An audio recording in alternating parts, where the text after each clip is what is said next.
everyone, it's Shadow the Rat, and today's video will be all about how to start training your pet rats. Now before you start the training process itself, there are a few things you want to consider, and the first thing you want to look at is the environment you plan to train in. Just like any other animal, rats are going to learn best in a well-known and distraction-free environment, and so when you first start out training, you want to make sure that the rats are both comfortable in the training area and that the area is free from unnecessary distractions. Now there are a few ways to do this, but the easiest is to simply use your rat's free-range area. If your rats are used to playing here, they won't need to adjust because they will have already gotten used to the area, and as such is ideal for training.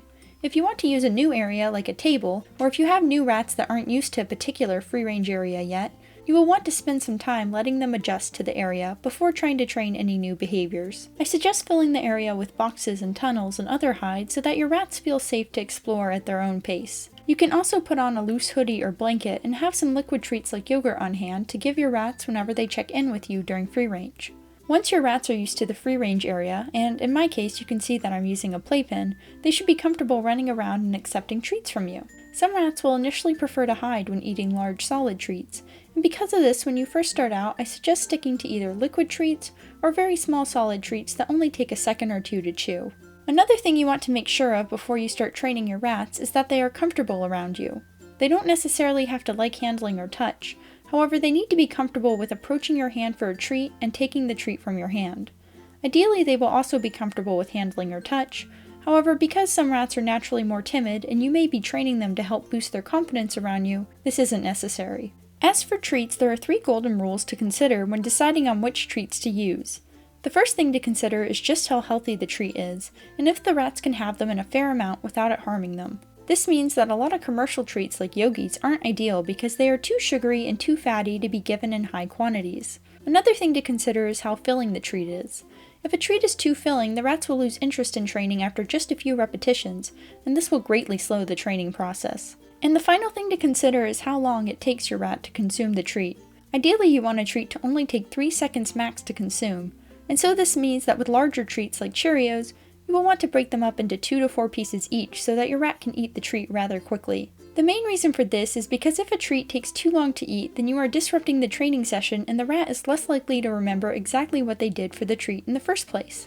Of course, on top of these 3 rules, you also want to consider what treat the individual rat likes. As a general rule, rats tend to enjoy liquid treats more than solid ones, and find them more motivating. This means that liquid treats like plain yogurt or even occasionally meat baby food or malt paste are great for when you first start training, and also great for whenever you want to give your rats a bit of extra motivation. In addition to this, liquid treats can't be run off with, and so your rats are forced to stick around when eating, which is especially helpful when first starting out, as many rats will prefer to hide solid treats before they get into the training rhythm. One downside to liquid treats is that they tend to be messy, however you can help to avoid any mess by either using a syringe or spoon to feed them. If you are worried that your rats will bite your fingers when given liquid treats for the first time, I suggest you offer it off a spoon first in order to teach them to lick up the liquid treat instead of biting it, then transition to offering it off your fingers once they are consistently licking the spoon. One question that I want to quickly touch on is what age your rat should be before you start training. I get asked this quite a bit, and the answer here is really that rats of any age can train, as long as they are physically and mentally able. Technically, the youngest a rat can start training is 3 to 3.5 weeks old, because this is when they typically wean onto solid food. With that being said, rats are much better off staying with their mom until just under 5 weeks old, when the males need to be separated out. Even then, most ethical breeders won't rehome the rats until they are 6 to 8 weeks old, because these extra few weeks spent with older rats are helpful for building the baby's confidence with interacting with the world around them. In my case, I have trained some fairly young rats, with my youngest being 4 weeks old when they started. However, that's only because they came from a local feeder bin and I wanted to make sure they weren't pregnant when I brought them home. Those babies were a lot of fun to train, however they didn't learn any faster than any of my other rats started at an older age, and I'd much prefer to work with slightly older babies that were allowed to wean and separate from their mom at a slower pace. As for rats on the older side, they can also very much be trained. The only real difference when training an older rat is that if they have any health conditions like hind leg degeneration, then you will want to avoid any agility-based tricks that might cause them discomfort. Other than that, older rats can learn anything a younger rat can, and in the case of the rat on screen right now, he was an older rat that I got at over 1.5 years old, and not only did he quickly learn to enjoy his training sessions, but he continued to enjoy them well into old age. The final thing I want to talk about before moving on to training methods and examples is how you should start training your rat's first few training sessions and what to expect. Rats are naturally very curious and spontaneous creatures, so when you start training, it's natural for them to be running off every few seconds. Because of this, I recommend spending the first few sessions just sitting down with some treats and working with your rats whenever they drop by. You want to initially work on easy tricks like spin or paw, because these can be trained in small chunks whenever the rat drops by, much easier than a multi-step trick like fetch, which needs the rat to concentrate more. So your first few sessions may have the rat dropping by, getting lured into a spin, them running off, them coming back a few minutes later, you again luring them into a spin, them running off, them coming back, you luring them into a quicker spin, them running off, and so forth until they have mastered the trick. Generally, I find that once a rat has 3 to 5 tricks down, they really start to settle in and concentrate for several minutes at a time, and this is when you can really start to teach more complex tricks without it being frustrating. I also recommend that when you first start training, you let all your rats run around and work with whoever comes up to you. This is because rats will gain a lot of confidence and interest from seeing other rats compete for treats, and so this is a great way to get them interested in training. Once they start to stick around and concentrate, however, you will want to switch to individual training sessions with only one rat out at a time. This is because having multiple rats out will just be a distraction for a rat that already has the confidence and motivation to learn. If you want to teach a trick with multiple rats, such as versus basketball, you will want to train each rat their specific part in individual sessions, and only when both rats know the correct behavior do you want to switch to working with them together. Okay, so now I want to move on to different training methods. There are 3 main training methods out there, and those are luring, targeting, and shaping. I'm going to go over each of them in order of what I consider easiest to hardest. However, before that, I want to mention that it's rare that you will be using only one method, as most tricks require some combination of 2 or even all 3 of them. Out of the 3 methods described above, I find luring to be the easiest method to work with.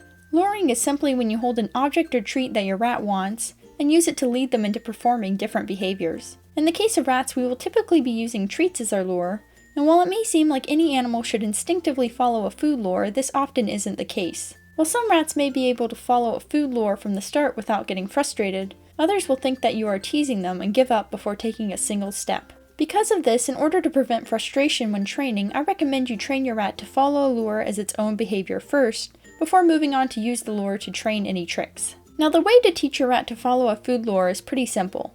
Start out with either some liquid treats on your finger, or a few super small dry treats between your fingers. Present the treats to your rat, and let them lick or eat several treats while sitting there. Once you've done this once or twice, you now want to start to move your food lure slowly forwards while the rats are eating. This is where using a liquid treat is especially helpful because your rats can easily lick it off your fingers as you slowly move the lure forwards.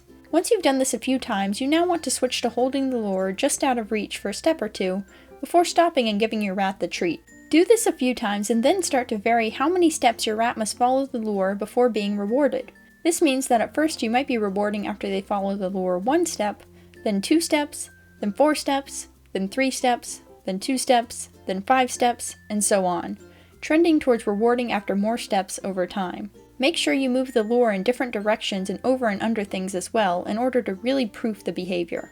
And once your rats can follow the lure 5+ steps in any direction, then you can start to use it to train new tricks. Before I move on to the next training method, I want to go over 2 simple tricks you can train with the lure, with the first trick being spin. To train your rat to spin with a lure, you want to start by luring them in a circle and then rewarding them. This is where teaching the lure beforehand is really helpful because one common issue people have when teaching spin is the rat only following the lure halfway around and then giving up, or the rat trying to bend over backwards instead of turning after the lure. So instead of you having to try and troubleshoot these behaviors, if you teach the lure as its own behavior first, your rat will already know how to follow the lure and know that doing so will reward them eventually, preventing these problems in the first place. Once your rat can follow the lure in a circle consistently, you now want to start fading out the lure. Fading the lure just means teaching your rat to stop relying on following the lure and instead do the behavior themselves. This is the hardest part for a lot of people and the easiest place to get stuck, so you want to try and fade out the lure as fast as possible. To fade the lure, you want to speed up your circle so that the rat is more following the general hand motion rather than the lure itself. Once your rat can follow the lure quickly, you can now start to raise it further and further above your rat's head. Then make the circle gesture smaller and smaller until just flicking your wrist in the right direction cues the spin. And once your rat is spinning when you cue them, you want to stop rewarding any spins off cue in order to teach them that you want them to spin when cued, and spinning in general when not cued does not get them rewarded. Once your rat has one direction of spinning down, you can then teach them the other spin direction, and ask for several different directional spins to really proof the cues. As for the second luring based trick that I wanted to talk about, that one is going to be shake. Teaching shake is even easier than teaching spin, and to teach shake, all you have to do is use your lure to get your rat to stand on their hind legs, then reward them. Once they readily stand on their hind legs for the lure, you want to take a finger on your other hand and place it right under your rat's paw. Slowly raise your finger, and once it makes contact with their paw, you want to lower the lure and reward them. If they place their paw on it, you can then reward them, and if they don't, you can practice with the lure another 3 to 5 times before trying again. Like with spin, once your rat has learned to shake with one paw, you can then switch over to teaching them to shake with the other paw using the same method. Now let's move on to the second training method known as target training. Target training is very similar to lure training in that your rat will be following an item, only in this case it will be something that they have been taught to touch instead of something they want like a toy or food. You can use a lot of things to teach your rat to target. However, for motion tricks, I find that either using a target stick or your fingers works best. A target stick is just a stick with a marked spot on the end that the animal is taught to touch, and the easiest way to make one is to stick an unsharpened pencil into a cork or foam ball. As for teaching your rats to follow a target stick or follow your hand, you teach it in a way that is very similar to teaching the lure. First, you want to present your target stick or your fingers to your rats, and as soon as they approach or sniff it, you want to reward them with a treat. If they show no interest in the target, you can either move it around to make it more interesting or rub a treat on it. Once your rat is consistently sniffing the target, you can now start to move it around. At first you only want to move it a step or two away, and again reward your rats as soon as they touch the target. Once you've done this a few times, you want to start to slowly increase how many steps they walk to touch the target, and like with luring, you could start with 1 step, then ask for 3 steps, then for 1 step, then for 4 steps, then 2 steps, then 5 steps, and so forth, trending towards more steps over time. Again, you want to proof this by having your rat follow the target in different directions, over objects, and under objects. Once your rat can follow the target for 5+ steps in any direction consistently, you can then move on to teaching tricks with it. You can teach pretty much anything with targeting that you can teach with luring, and vice versa. Targeting is a great technique for teaching things like agility, and you can also teach your rat to do a paw target using the same method for teaching paws that I described before, along with teach them to do a floor target using a very similar method. Different versions of targeting can be used to teach different behaviors, and I've used paw targeting, for example, to teach a wave, and then floor targeting to teach my rat to rebound off an object. And of course I've also taught other things using these target methods, so it's very useful to teach your rat how to target. Now finally I want to move on to my final training method, which is shaping. Now I should be a bit more specific here because we are technically always using shaping whenever we train. Shaping just means asking for small approximations of the end behavior, and no matter what trick you are teaching or how you are teaching it, you will need to start with an achievable behavior and work your way up to the end goal behavior. What I am going to talk about in this section specifically though is what's known as free shaping.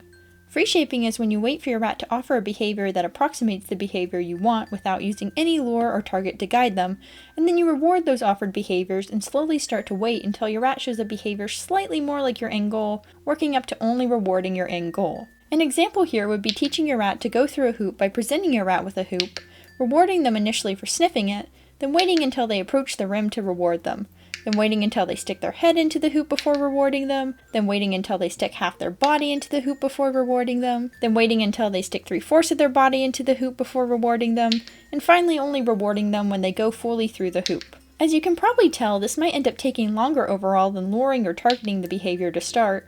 However, for some tricks, there is no way to lead the rat into doing the behavior and you will have to free shape them. Another benefit of free shaping over targeting or luring is that it teaches your rat to think for themselves and gives them more confidence when trying out new behaviors without being led into them first. Probably my favorite behavior that I use free shaping to teach is fetch. There are many ways to teach your rat to fetch. However, the most reliable one that I have found involves teaching your rat to place an item into an object first. To begin teaching fetch, start by teaching your rat to pick up your small chosen item.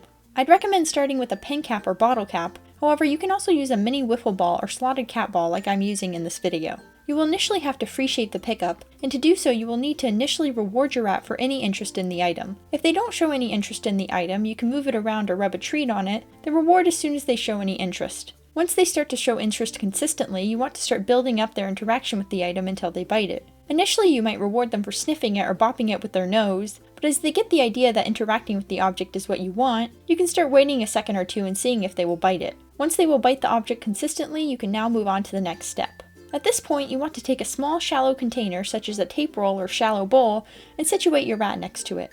Place your item you want your rat to place into the container on the floor, right next to the rim of the container. When your rat picks up the item, use your hand on the opposite side to try to lure them into moving it towards the container, and when they drop it, place their treat reward in the container. At first you want to reward them even if they completely miss the container, but as they get the idea and gain confidence, you only want to reward them if they either get it in the container or almost get it into the container. Once they are consistently getting the item into the container on one side, you then want to switch to the other side and again work up to them putting it into the container. Since you are changing it up, you will want to again reward them for any misses at first, and then work up to only rewarding them when they get it into the container. Once your rat can place the item into the container from either side, you can now start to increase criteria by placing the item a bit further away from the container. I like to start by placing my item a few inches away from the container at this point, and then even if my rat misses at first, I'm going to reward them simply because I'm raising criteria. Again, once my rat starts to get the idea, I want to only reward them when they get it into the container. Once your rat is consistently placing the item into the container, even when you put it a few inches away, you can add a few more inches to that, and then you can start to add some motion by throwing the ball gently or rolling it gently. Once your rat will consistently place the item into the container even when you throw it, you can now start to place one hand over the container, so that your rat will place the item into your hand by accident when trying to place it into the container. Reward them when the item touches your hand, and repeat this a few times. After 3 to 5 repetitions, you can remove the container and just offer your hand, then gently toss the item and see if your rat will fetch it to your hand. If they do fetch it to your hand, then they have mastered fetch, and if they don't, you can just go back to practicing with your hand over the container a few more times before trying again. And there are many other things you can teach with free shaping, so just have some fun with it. The more you practice free shaping, the better your rat will be at picking up what you want them to do, so make sure to practice with different items and different behaviors for best results. Okay, so now that I've gone over the 3 training methods, there are just 2 more things I want to go over before ending this video. The first thing I want to go over is what's known as clicker training. A clicker is just an object that makes the same noise every single time you press it. By clicking right when your rat does a behavior you like, you can effectively tell them exactly what you liked, and even if you are slow to deliver a treat, or if the rat switches to a different behavior, they will know they are being rewarded for what you clicked. This sort of precise communication really speeds training, and makes clicker training absolutely invaluable for harder tricks. As for the clicker itself, you can technically use a word like yes or good for this. However, we tend to be faster at clicking a button, plus a clicker's noise won't be confused with everyday speaking, so using a mechanical clicker is often better, at least when you're first working on a new trick. You can also buy a commercial clicker at most pet stores or online, however these tend to be a little bit too loud and often need to be either muffled by a sock or muffled by placing some blue tack behind the clicking mechanism. You can find special quiet clickers for sale as well. However, my solution has been to just use a pop safety lid from a baby food can. These are cheap, easy to replace, and I can choose which one is the perfect volume. You can also use a pen or phone app, or even click your tongue if you wish. Now the way you use a clicker in training is by first conditioning your rat to associate the clicking noise with a treat. So to start, you want to just click your clicker and give your rat a treat several times in a row. I recommend doing this 5 to 10 times before moving on to using the clicker in normal training. Once you have conditioned your rat to associate the clicker noise with the treat, you can now further cement this by teaching a simple new trick like target. If your rat already knows how to target, then that is also just fine, as all you are looking for is for the rat to turn around and look back at you for a treat when they hear you click. So you can show your rat the target, and as soon as they touch it, click and reward them. If they look up when they hear the clicker, then they have learned that the clicker noise means that they did the right thing and they are going to get a treat. And if they don't look up, it's possible they haven't quite internalized this yet, and could benefit from you pairing the click and treat a few more times before you try using it with a separate trick again. Some people also completely skip the pairing step of clicker training and just go straight to using the clicker with a few well-known tricks, and I have also done this a few times and found it works just as well as pairing the clicker beforehand, so that is another option.